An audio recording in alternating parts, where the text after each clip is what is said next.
So I'm ever so sorry. I'm really sorry that I don't speak your language. I did at the age of 15, but that was quite a long time ago. And if you don't practice it. So, and by the way, if I speak too quickly, then somebody like slow me down, yes?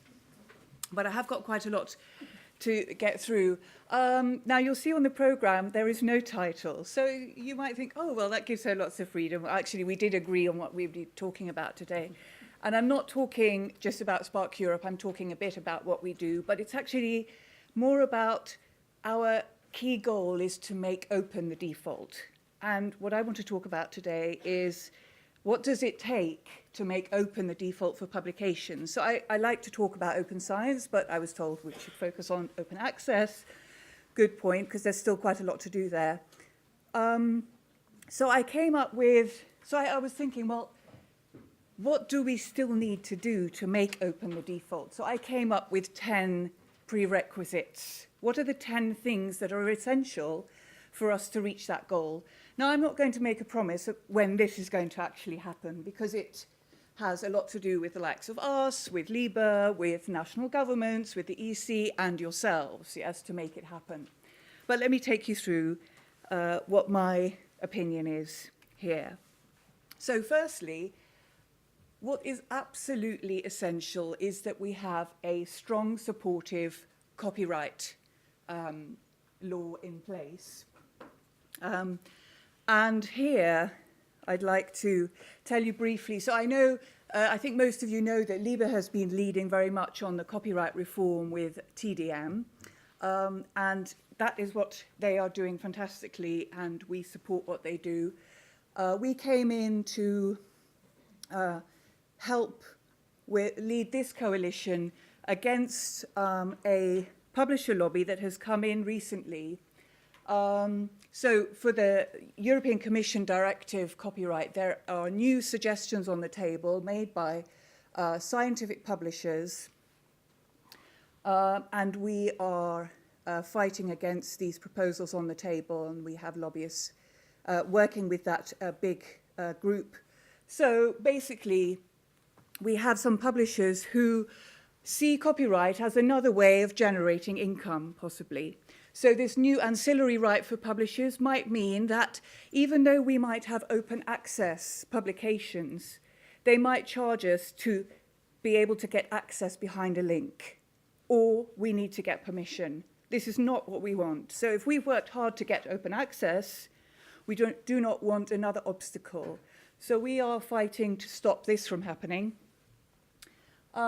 There's also another article which threatens a lot of the work that we've been doing with repositories, where it's for digital platforms, which is a very big term, but they are also proposing that we should have filtering obligations. We should, if anything gets uploaded illegally, that the owner of that repository, in our cases, is legally liable. So this is new as well. So these are bigger administrative burdens for us, which we don't want. So we are also raising awareness of the importance of repositories and to exclude these from these new proposals on the table. Also, like libre, we also want TDM for more beneficiaries and also more fair use of material for education, but that's another theme. So what we've been doing is we've come up with some infographics to tell parliamentarians who are taking these votes, and also the Council of Ministers, to tell them what's important for us for innovation, what are repositories about, etc. So number two, so sorry to start with kind of a bit of bad news, but we're working hard with a bigger group to see whether we can prevent this from going through, okay? So it's important that we ensure open access to open access, if you like, through copyright law.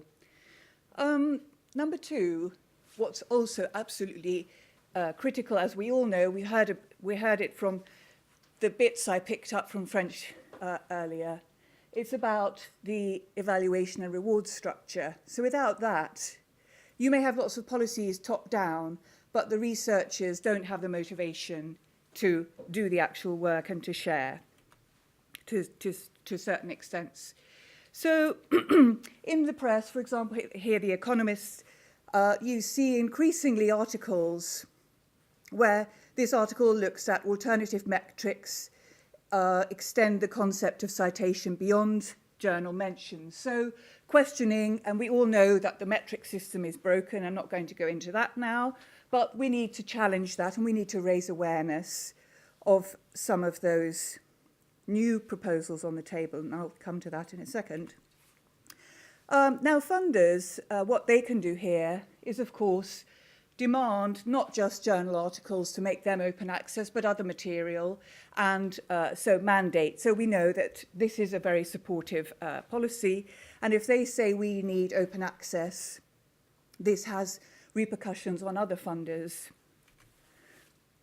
We also welcome, they were one of the first funders to have an open access policy, but what they also have is, so if we're thinking about rewarding other types of publications rather than just in the top journal articles of impact factors, January 2017, they also permit researchers to cite preprints or pre-peer-reviewed manuscripts in their grant applications. So if big funders are also saying these are valid and they are valuable, we will get more material in our repositories or in the subject repositories. So this is good news. What we can also do is take stands, and this is what publishers and institutions, it was also already mentioned, I think, in the overture earlier on, DORA, where you have almost 13,000 have signed DORA, about 870 organizations. So where they want to stop the use of journal-based metrics, right? So it's a declaration. However, how are you going to implement it? So that's another question, yes? So there are some publishers and organizations who've signed up to it, but this is something that we can also raise awareness in our institutions. Should we be really using these measures also internally? Shouldn't we sign up to such a declaration? And if you haven't yet done so, or if you don't know it, please take a look. Maybe that's a small action that you can take, at least to have a look at it and perhaps raise awareness with your senior management. Now, the Leiden Manifesto was also mentioned. This is a very interesting alternative. I've got links to all of my slides and resources here. The Leiden Manifesto was developed in Leiden in the Netherlands, and it looks at, they have a roadmap of alternative metrics, and this is also very nice to raise awareness of. This is developed by CWTS, so they're professors coming from scientists, how to reapproach the way that we evaluate research. So that's also very interesting development. It's about 2 years old, but still, it's still not very well known in the research community, so we can also help them to raise awareness of this and for research communities to discuss the relevance of different types of research being valid. Also, the Times, there are also younger researchers striking back. I don't know if anybody's read this article. Academics strike back against bad science. So this is a group of Cambridge young researchers, admittedly a bit privileged, but who are saying that they want to be scientists rather than academics. So under the pressure of publishing a lot in journals that actually are not of high merit for them. They want to do the concrete, strong research and not be under pressure to publish in the high impact journals. So they've also taken a stand. It's a nice article to read. So young researchers, there's also quite a movement to create change here. So that's about evaluating the research that you're producing as a researcher, as an author. But what's also important, if we're talking about evaluation or assessment, it's about your career, right? And here we have, for example, I think he was a former Harvard dean, where in Nature there was an article that came out in September. Faculty promotion must assess reproducibility. Okay, so this is not so related to open access, more open data or open science, but still it's big research administrators, managers saying that we have a responsibility to be good scientists and to reproduce our research, okay? Now, in the United States, I don't know whether, I think a number of you know Ella McKiernan. So she's been working on a project with several others in the United States to have a look, actually, at the current practices in the review, promotion, and tenure process across about, I think it's 129 universities and 382 academic units to see how far open access and open science features. Well, only 2% mention open access. This is very, very new information. They've been working on this for about a year. And when it's mentioned, it's usually mentioned related to predatory OA journals, right? And that it's inadequately refereed. So this is bad news for us, but it's very good news that we have this information and we need to raise awareness here. We need to do something about this. However, there are others who are concretely doing things about this. So the Open Science Policy Platform at the Commission, there are a number of groups that are moving policy forward here, and they have been working. This is a recent document that's just come out from this working group, looking at the evaluation of research careers, fully acknowledging open science practices. So if you haven't looked at that yet, please do. But lots of institutions here around the table, and UCL, like Liège, and others amongst us, but there are some who are really the leading lights in open science. UCL, they have just published this, actually. Oh, actually, no, it's not very openly published, this. I had to go... Anyway, I used my contacts. And I wasn't allowed to publish the whole document, but excerpts, right? Now, the fantastic news is that this new academic career framework, they have, for all research grades, this applies to everybody. All research outputs are available through open access wherever possible. I know it's a little bit soft, but it's still in there, right? And as part of indicators of impact in the teaching section, for certain grades, adoption of open access dissemination processes and routes, okay? That's also mentioned. So it's explicit. And I hope to see more of this. So this is starting, and we need to also include this as part of many other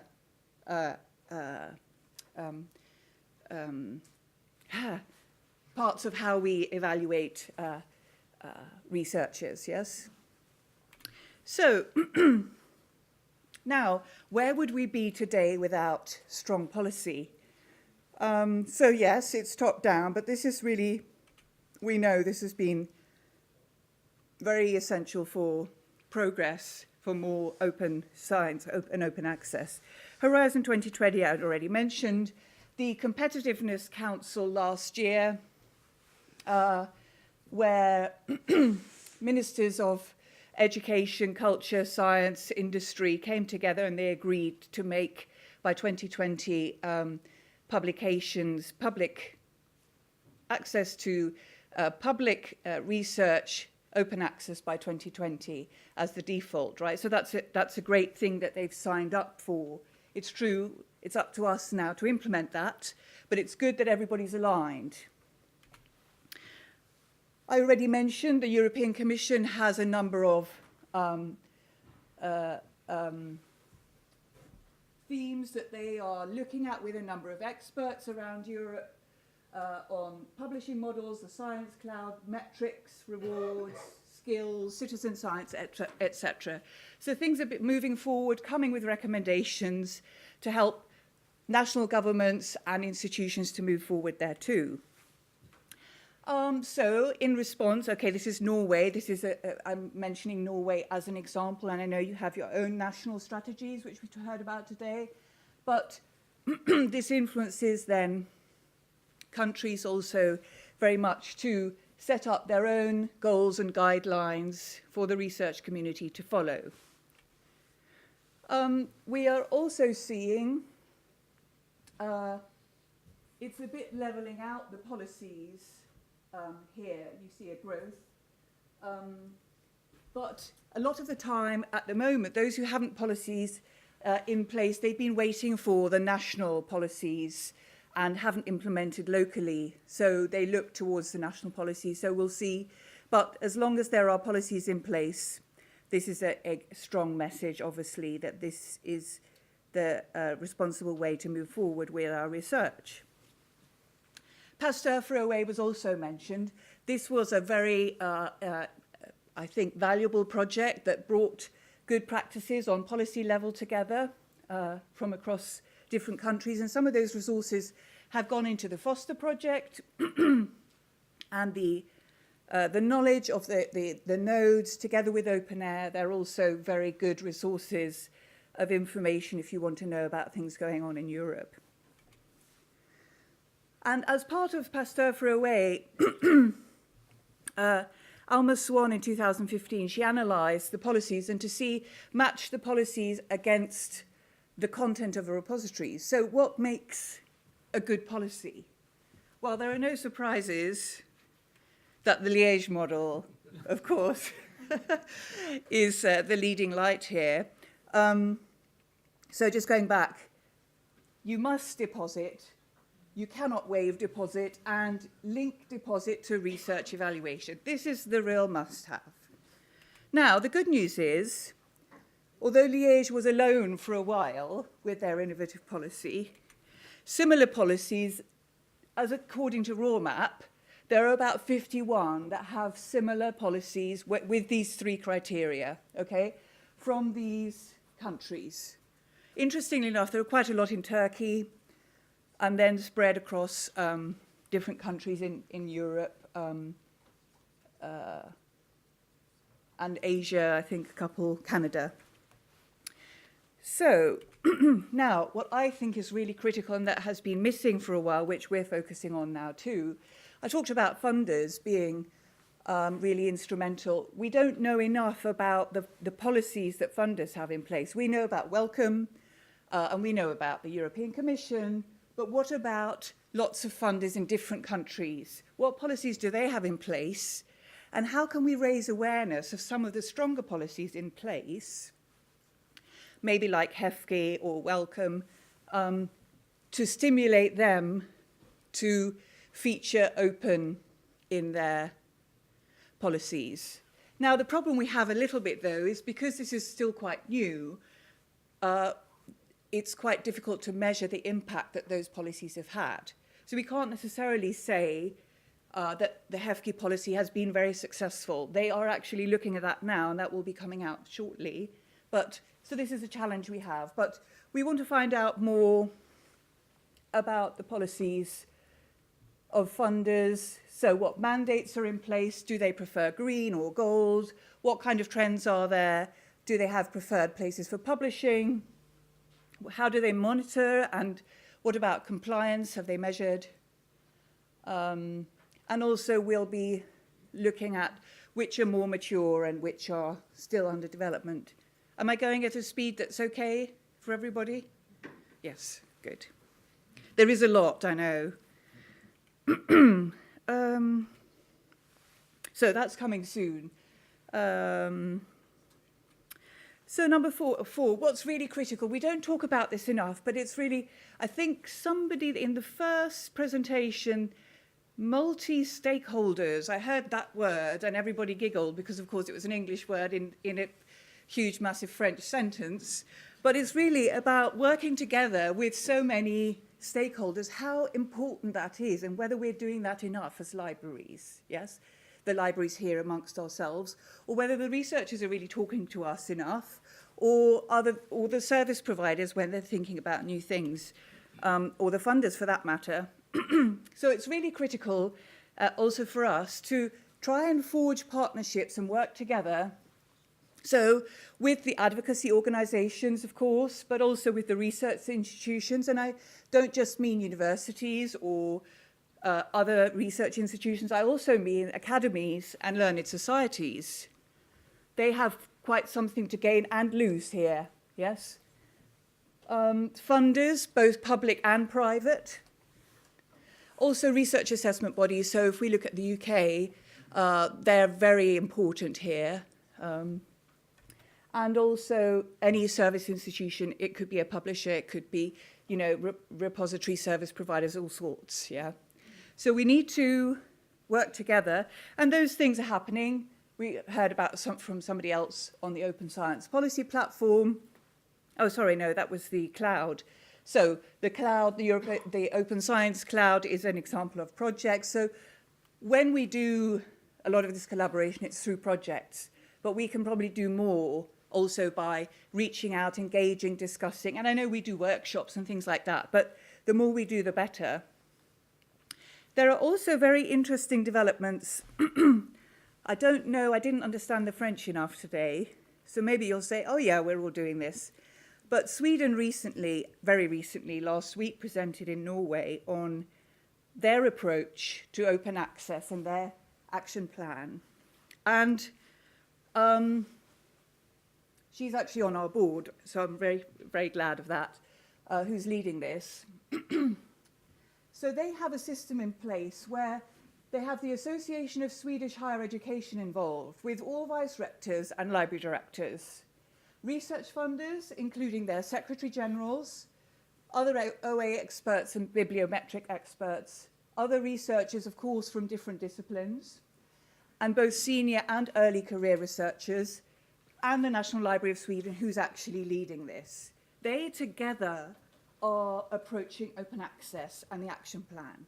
I mean, this is a really fantastic way to approach it. All stakeholders getting around the table and really thinking together, how are we going to make this happen, right?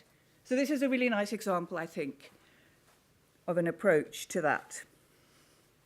And of course, how we also collaborate and share is at events like these and more, and such as this one. And also there are other platforms or networks, the open air nodes I already mentioned on national levels. You've got EC national contact points, Science Europe has an open access working group, the Open Science Monitor is just about to be revived, and OATP. I wonder how many of you know OATP? Lots of people don't, so it's fine. Or maybe who does know it? A few, not so many. This is a really fantastic resource. It's actually run by Peter Suber, so that's not a bad name to have behind your service. And it basically aggregates news from across the world on open access and open science, right? We're also feeding this with content from Switzerland and from Germany and Italy. We're kind of trying to get more European content. So if you don't know it, I think I bring it up a bit later. But it's important that we also structurally share this knowledge amongst ourselves, right? Now, that's all very well, but how are we going to make our material open access? What kind of opportunities are there? And it needs to be at a fair price, obviously. So The Guardian, again, the popular press, raising awareness of the profitable business of scientific publishing. So there are initiatives, as many of us know, where you have more cooperative approaches to funding open access. These are open access books. You've got the Open Library of Humanities, which is more focused on journals, where libraries contribute money so that they don't charge APCs and make journal articles openly available for certain disciplines. This very recently came out. There's also an increase. We in libraries, some of us are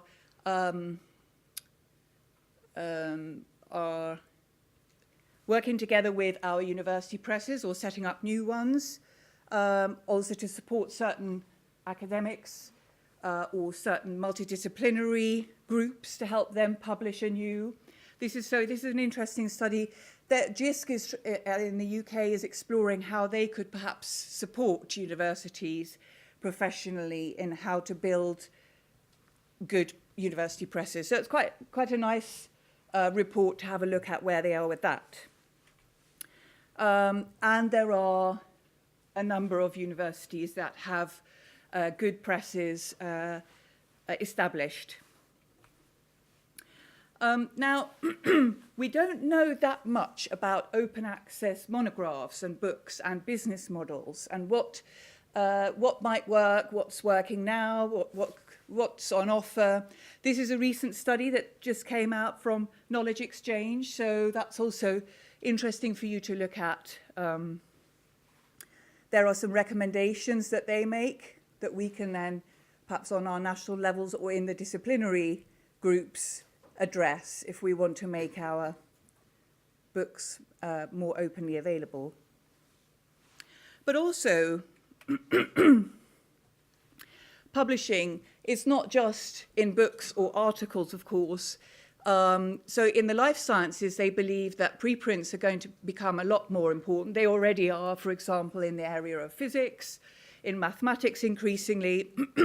You can see Archive, they started in 1991. They have more than 1 million records, but increasingly recently there have been quite a few new disciplinary repositories popping up, yes, where researchers are sharing material. Here you can see, this is a nice slide showing the boom of materials in bioarchive, for example, of preprints. And it's not just about sharing your material and getting it accessed as quickly as possible, or to comment or build on your research. Here there is evidence that was shared by Jessica Polker from ASAP Bio. Tweets. For any doubters, 2 of our recent bioarchive preprints received submission invitations from 3 well-respected journals. So, you know, the vicious rumor that, oh, if I put my material in the repository, then nobody's going to publish it, is nonsense here. Here's some evidence that actually it's more visible and journals might be more interested in publishing you. Okay? And there are other very innovative journals like eLife and tools that they are developing. So talking about journals that are no longer static, where code changes, code is integrated into the article and changes the article. So it becomes more of a dynamic rather than a static output. So I think we're going to see more of that. Of course, we can't forget about the big publishers, right?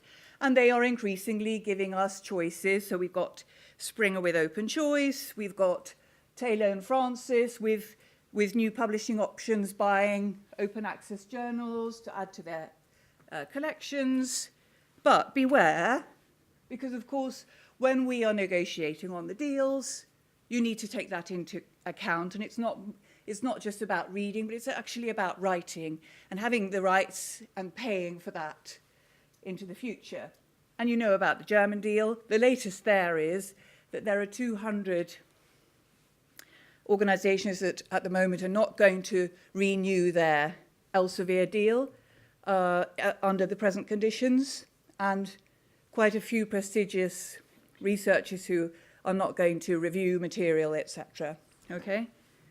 So I know you've heard about this, but it's an important one. Finland, you might not have heard about this. No deal, no review. It's a similar thing where there are a number of people from the research community who've said, under these circumstances, we will not collaborate and support in the publishing process.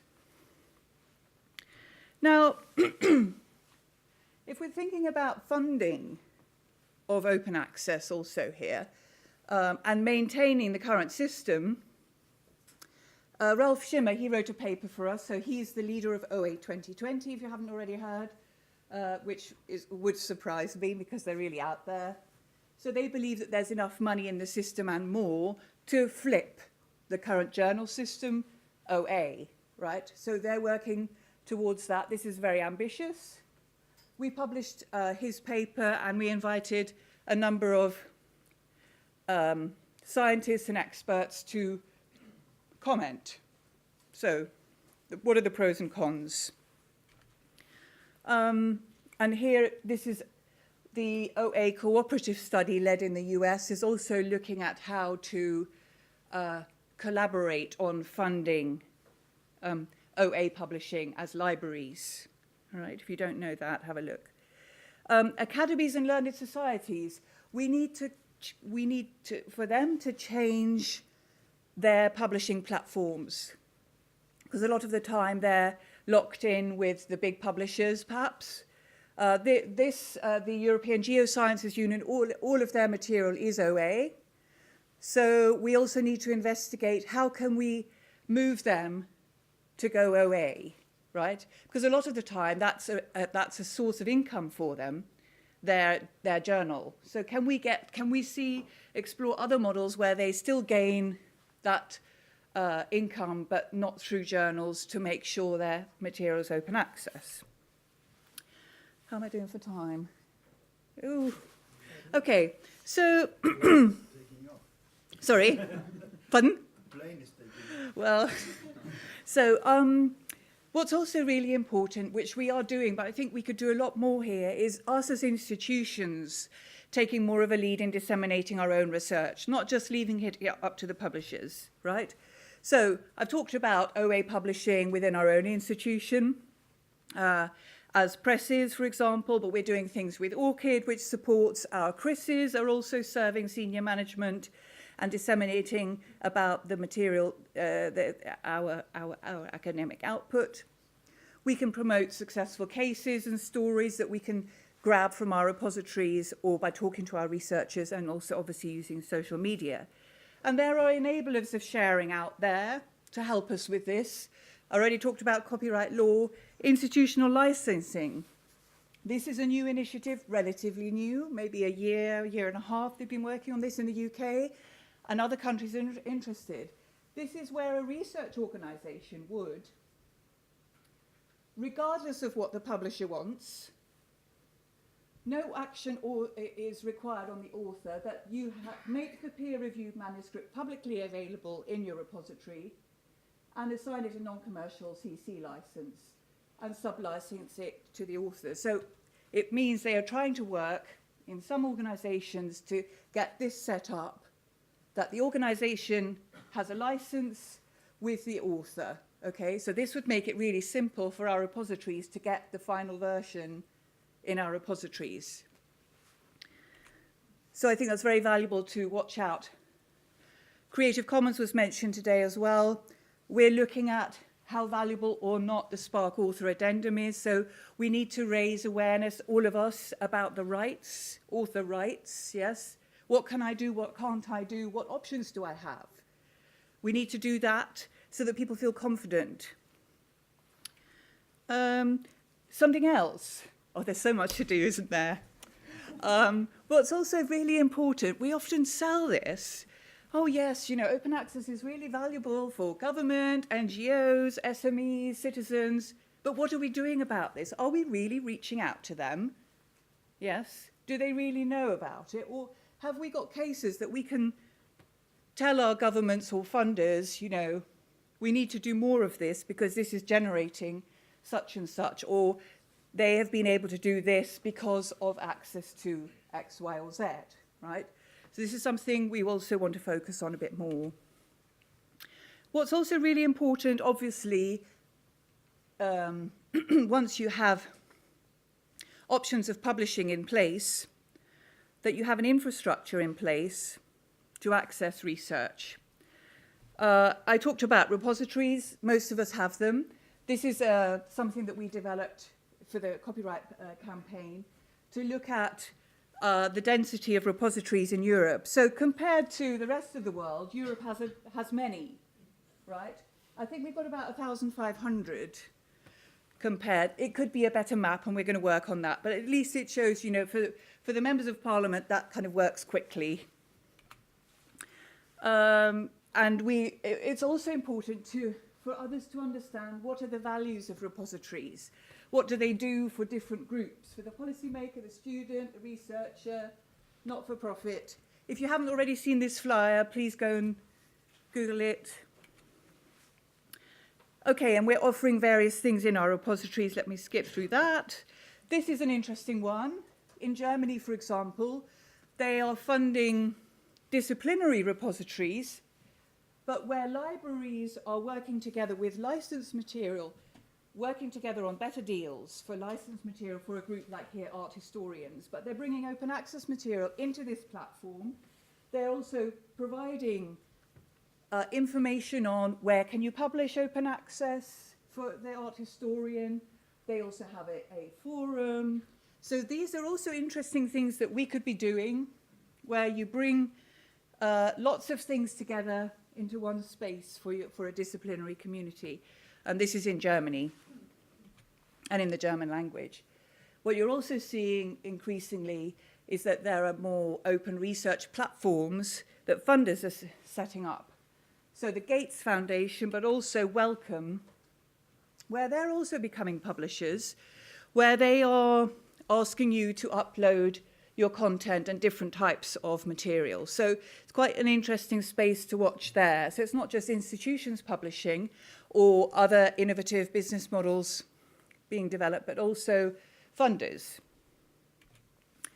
I really do have to go very soon because otherwise I'll miss my flight. You might have seen something on this.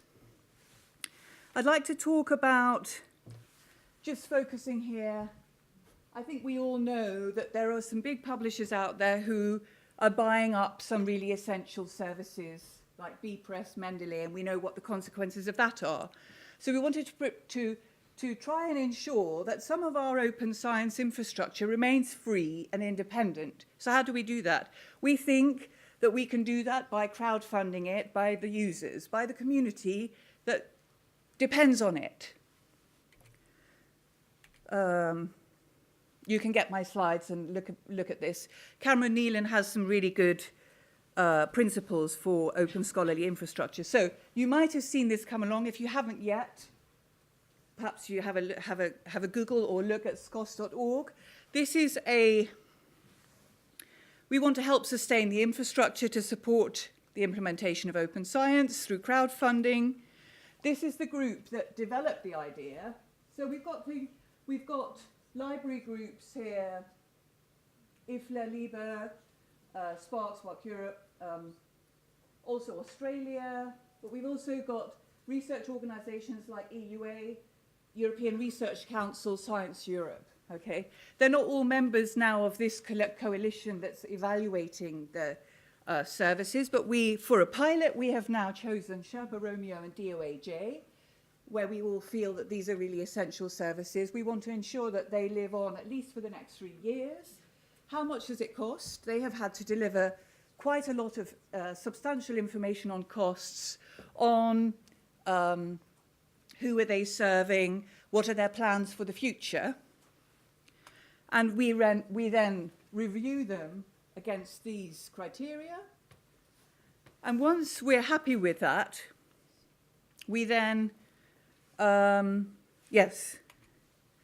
we then come to you, which happened 3 weeks ago. We're starting a campaign where we would like to reach out to you to say, to be able to fund these 2 services, I know this money is not peanuts, right, admittedly, but for the start, we want to see whether we can, from a number of you, crowdfund to fund some of these services together, right? We have monitoring tools in place for that. So I'd like you to have a look at scos.org and also pose any questions or any doubts. It's a new thing. It's still a pilot, yes? But this is an initiative where we really feel we can take responsibility ourselves. We're dependent on it. And let's keep it free. So we all know what's critical, of course, is everybody knows what to do with all these options. So the researchers, they need to be educated and well-informed. Foster is a key resource here. we all know. IFL is also doing fantastic things across the world. And OATP I already mentioned, so the URL is there. And lastly, I really think, I can't emphasize this enough. It's really, for this to really work, it has to be the researchers who lead this forward. Yes, we have to do a lot of preparation to get them there, but it's the champions who are going to make this a success.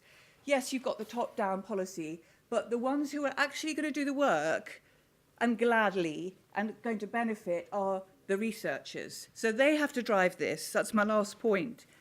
And it's the young researchers, where you hear hundreds of them hearing about what they're doing with Open, but also we are trying to showcase some Open champions. So prominent figures, also young researchers, what are they doing? Share their stories. Why is it important to be open? What still needs to be done? These are not the best or the top. They are examples. And we want to have more. We don't have any from Switzerland yet, so if you can think of some great lights who are doing fantastic work, please, we want them in here, right? So I think that's pretty much. So, and the champions and the researchers, we don't really, I see them as real assets, because